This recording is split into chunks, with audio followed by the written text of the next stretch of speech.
ये कहानी इच्छाधारी नाग और नागिन की है। एक गांव में घोलू नाम का एक आदमी रहता था। वो अपनी ज़मीनों में खेती बाड़ी किया करता था। उसकी ज़मीन में एक इच्छाधारी नाग भी रहता था। वो जब भी खेत आता तो इच्छाधारी नाग के लिए दूध लेकर आया करता था। एक दिन घोलू बीमार पड़ जाता है और खेत नहीं आता। तभी वो इच्छाधारी नाग भूखा रह जाता है। भूख के कारण वो सांप नदी की तरफ चला जाता है और पानी पीने लगता है। जैसे ही वो पानी पीता है तो वो सांप 3 मुंह वाला सांप में बदल जाता है। अरे, ये क्या लगता है? ये तो कोई जादुई नदी है। इससे सुरक्षित जगह पृथ्वीलोक पर कोई नहीं हो सकती। मुझे यहीं पर अपना निवास बनाना चाहिए। और वो जादुई नदी के पास रहने लगता है। दूसरी तरफ वो लालची नागिन भी नदी की तरफ पहुंच जाती है। अब ये नदी बीच में कहाँ से आ गई, इसे कैसे पार करूं?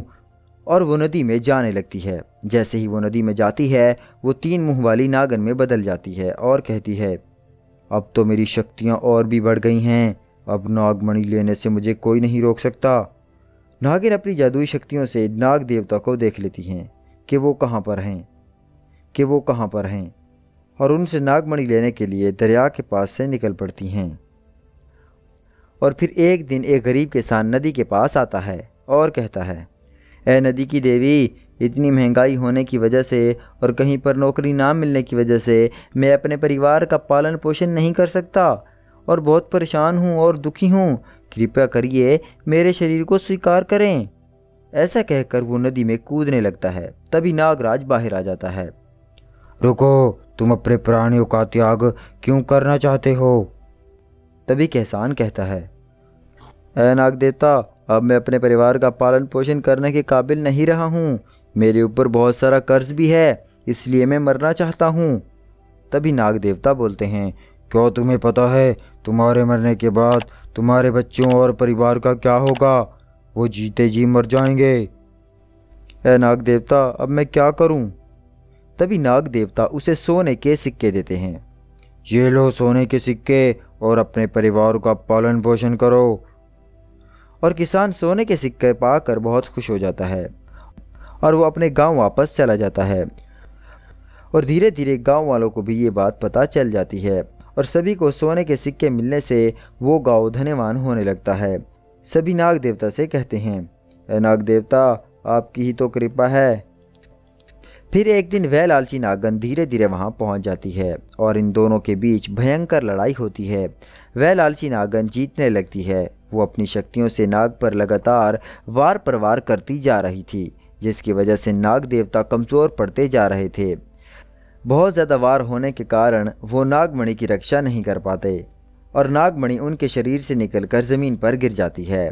जब गांव वालों को ये बात पता चलती है तो वो कहते हैं, अरे सुनो गाँव वालों, हमारे नाग देवता पर दुष्ट नागन ने हमला किया है और वह इन्हें मारना चाहती है। हमें उनकी मदद करनी चाहिए ना। एक आदमी बोलता है, अरे भाई, कहीं वो हमें ही ना मार डाले। अरे मूर्ख, तुम पहले ही मरे हुए थे। नाग देवता की वजह से इस लायक हुए हो कि तुम अपने परिवार का पालन पोषण कर सको। तुम्हें इनके एहसान का बदला चुकाना होगा। तभी तीसरा आदमी बोलता है, हाँ हाँ, ये सही कह रहा है, हमें जाना चाहिए। फिर वो लाठियाँ उठाकर नागन को मारने के लिए चले जाते हैं। नदी के पास पहुंचकर वो देखते हैं कि नाग देवता बेहोश पड़े होते हैं और लालची नागन नागमणि लेने के लिए आगे बढ़ रही होती है। तभी वो नागन पर लाठियों से वार कर देते हैं और वह नागन मर जाती है। तभी नागराज को होश आ जाता है और अपनी नागमणि उठा लेते हैं और लोगों का शुक्रिया अदा करते हैं। आप लोगों का बहुत बहुत धन्यवाद। आप लोगों ने मेरी ही नहीं बल्कि पूरे नागलोक की जान बचाई है। आपको किसी चीज़ की ज़रूरत हो तो मुझे याद करना, आपकी सभी मुसीबतें दूर हो जाएंगी। फिर नागलोक नाग देवता की तरफ उड़ जाता है। इस तरह नाग देवता नागलोक को बचा लेता है और लोगों की भी मदद करता है। ढोलकपुर नाम के एक गांव में पिंकी नाम का एक खूबसूरत लड़का रहता था। पिंकी बहुत गरीब था। उसके पास रहने को कोई जगह नहीं थी, जिसके कारण उसे जहां जगह मिलती वो वहीं लेट जाता। पिंकी को पको पक्षी बहुत पसंद थे, तो पिंकी हर रोज़ जंगल में जानवरों से खेलने जाया करता था।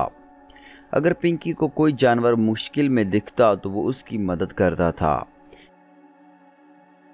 एक दिन पिंकी जंगल में रोज की तरह घूम रहा था तो कहीं से उसे गोली चलने की आवाज़ सुनाई दी और पिंकी उसकी तरफ भागने लगा।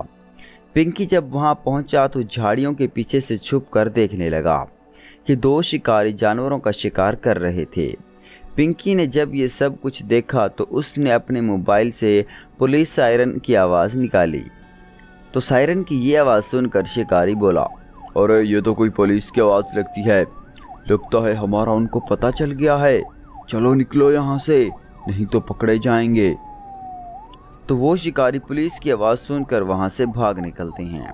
तो पिंकी उनको भागता देखकर बहुत खुश हो जाता है कि उसने इन जानवरों की जान बचाई है। एक दिन रात के समय जंगल में एक जादुई दरवाज़ा खुलता है। उसमें से एक गुरीला निकलता है और चलने लगता है। वो गुरीला चलते चलते उस जगह पहुंच जाता है जहां पिंकी सो रहा था। जंगल में मौजूद उसी जादुई दरवाजे से एक जादूगर निकलता है जो उस गुरीले को ढूंढने लगता है। जब पिंकी की आंख खुली तो उसने देखा कि एक गुरीला उसके पास ही खड़ा है। वो डर जाता है। तो गुरीला बोलता है, देखो मुझसे डरो नहीं, मैं तुम्हें कोई नुकसान नहीं पहुंचाऊंगा। मैं एक मुश्किल में हूँ, प्लीज़ मेरी मदद कर दो। तो पिंकी बोला, तुम यहाँ क्यों आए हो? तुम्हारा मालिक तुम्हें ढूंढ रहा होगा। तो गुरीला बोलता है, मैं एक मायावी गुरीला हूँ, मैं परी लोगों से आया हूँ। मैंने तुम्हें जंगल के जानवरों की मदद करते हुए देखा था। तुम बहुत बहादुर इंसान हो, मुझे तुम्हारी मदद की ज़रूरत है। क्या तुम मेरी मदद कर सकते हो? गुरीला की बात सुनकर पिंकी बोलता है, मैं तुम्हें बहुत साधारण गुरीला समझता था, मुझे बताओ मैं तुम्हारी क्या मदद कर सकता हूँ? मुझे परी लोग का एक शैतान जादूगर पकड़ना चाहता है। मैं उससे बचने के लिए यहाँ धरती पर आया हूँ। वो किसी भी समय यहाँ आ सकता है। हम सिर्फ उस जादूगर को एक जादुई शक्ति से हरा सकते हैं और वो हमें जंगल में एक गुफा में मिलेगी। मैं तुम्हारी मदद ज़रूर करूँगा। चलो फिर उस शक्ति को ढूंढते हैं, कभी ऐसा ना हो कि वो जादूगर आ ही ना जाए। तो गुरीला और पिंकी उस जादुई शक्ति को लाने के लिए निकल पड़ते हैं। जब वो जंगल में उस गुफा के पास पहुंचते हैं तो वहां शैतानी जादूगर उड़ते उड़ते आ रहा होता है। तो उसे देखकर पिंकी कहता है, मैं गुफा से जादुई शक्ति लाता हूं और फिर इस जादूगर को सबक सिखाता हूं। वहीं वो जादूगर आ जाता है और गुरीले को अकेला देखकर उस पर हमला करने लगता है। तो वहीं पिंकी जादुई शक्ति लेकर जादूगर पर हमला कर देता है और जादूगर गायब हो जाता है। इस जादूगर को हराने के बाद पिंकी और गुरीला वापस गांव चले आते हैं और गुरीला पिंकी को कहता है, तुमने इस जादूगर को हराने में मेरी मदद की, मैं तुम्हारा बहुत शुक्रगुजार हूँ।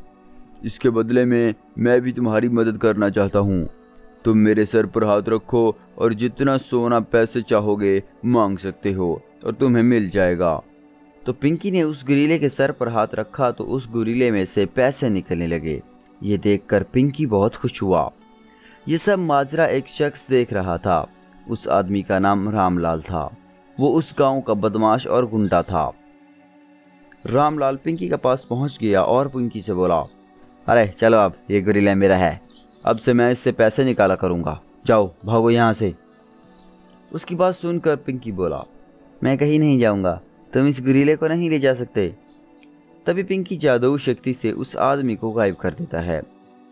बाद में पिंकी और गुरीला एक साथ रहने लगते हैं और वो बहुत अच्छे दोस्त बन जाते हैं।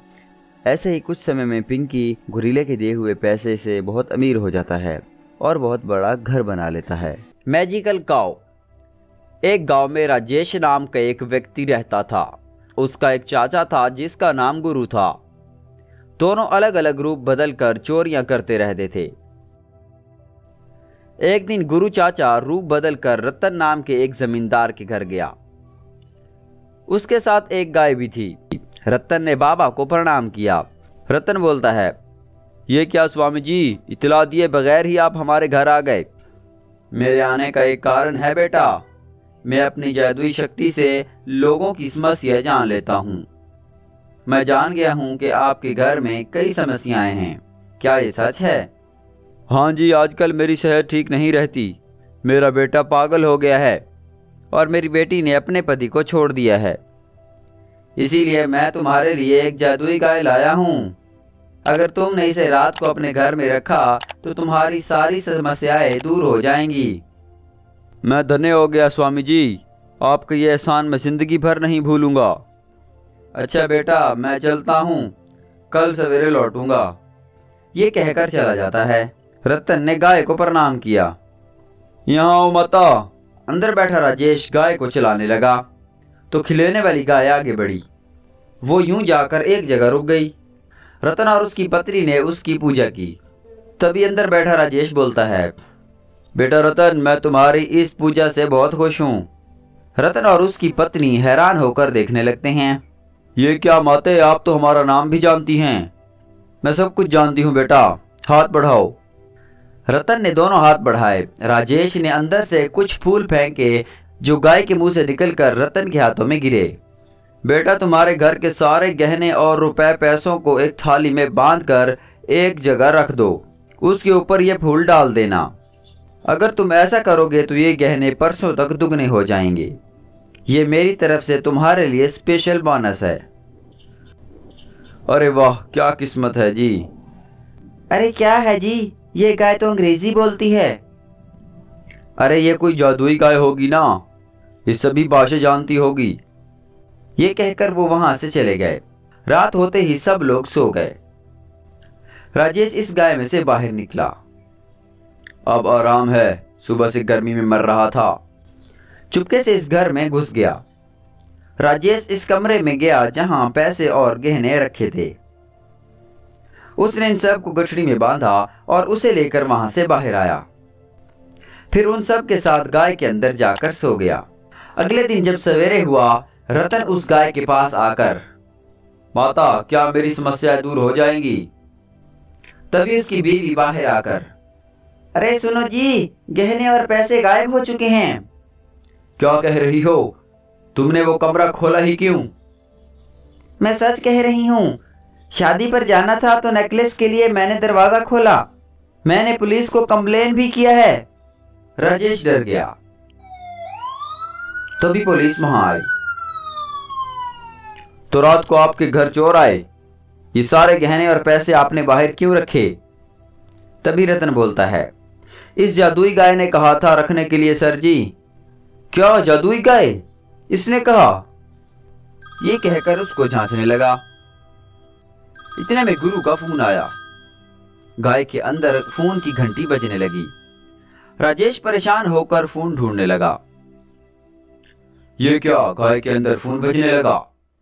ये जादुई गाय मोबाइल फोन भी रखती है। कांस्टेबल, चलो तलाशी लो। कांस्टेबल ने इसके पेट पर मार कर देखा। सर, टीन की आवाज आ रही है, इसे खोलो। कांस्टेबल ने खोला। अंदर राजेश था। सब चौंक गए। इतने में गुरु आकर, क्यों बेटे, मेरी जादुई गाय ने अच्छे वरदान दिए हैं ना? हाँ बच्चू, देख लिया। अब मैं इसे और तुम्हें दोनों को बढ़िया वरदान देता हूँ। ये कहकर दोनों को जेल में डाल दिया।